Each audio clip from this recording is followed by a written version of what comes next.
अब मैं आपसे एक सवाल पूछना चाहता हूं।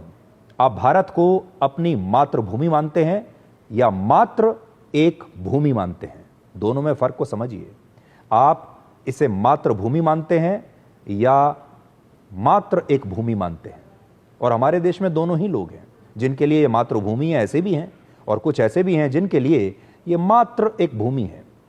यानी भारत आपके लिए एक जमीन का टुकड़ा भर है या आप अपने देश के लिए अपना सब कुछ दांव पर लगा सकते हैं? ये वो सवाल है जो ऑपरेशन सिंदूर के बाद कई बार मेरे मन में आया, और इसका कारण यह था कि ऑपरेशन सिंदूर ने हमारे देश के एक खास वर्ग, कुछ यूट्यूबर्स, कुछ तथाकथित फैक्ट चेकर्स को आज एक्सपोज करके रख दिया।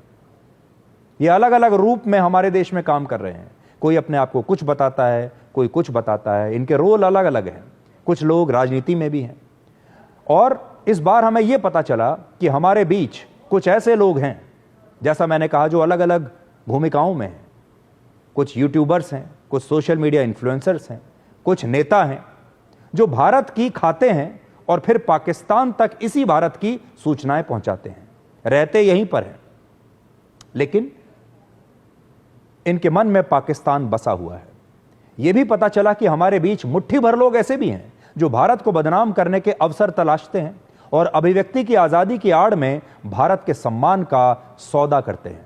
इस युद्ध में भारत में बने हथियारों की तो लाइव टेस्टिंग हो गई, लेकिन साथ ही इसमें भारत के लोगों की देशभक्ति की भी लाइव टेस्टिंग हुई है।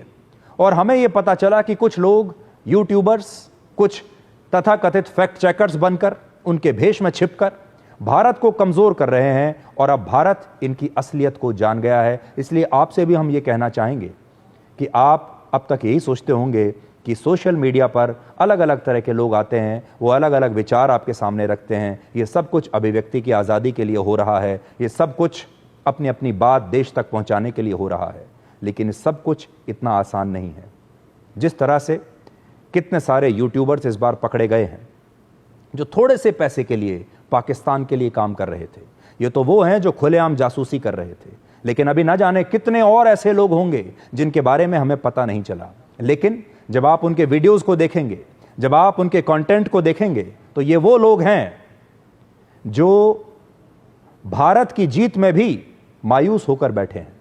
ये वो लोग हैं जो ये जानना चाहते हैं कि पाकिस्तान ने भारत का कितना नुकसान किया है। ये वो लोग हैं जो ये कहते हैं कि जब भारत का हवाई जहाज गिरेगा तो ये तालियां बजाएंगे, जब भारत का नुकसान होगा तब ये सवाल पूछेंगे, जब पाकिस्तान का नुकसान होगा, जब पाकिस्तान हार जाएगा, तब ये सवाल नहीं पूछेंगे। तब ये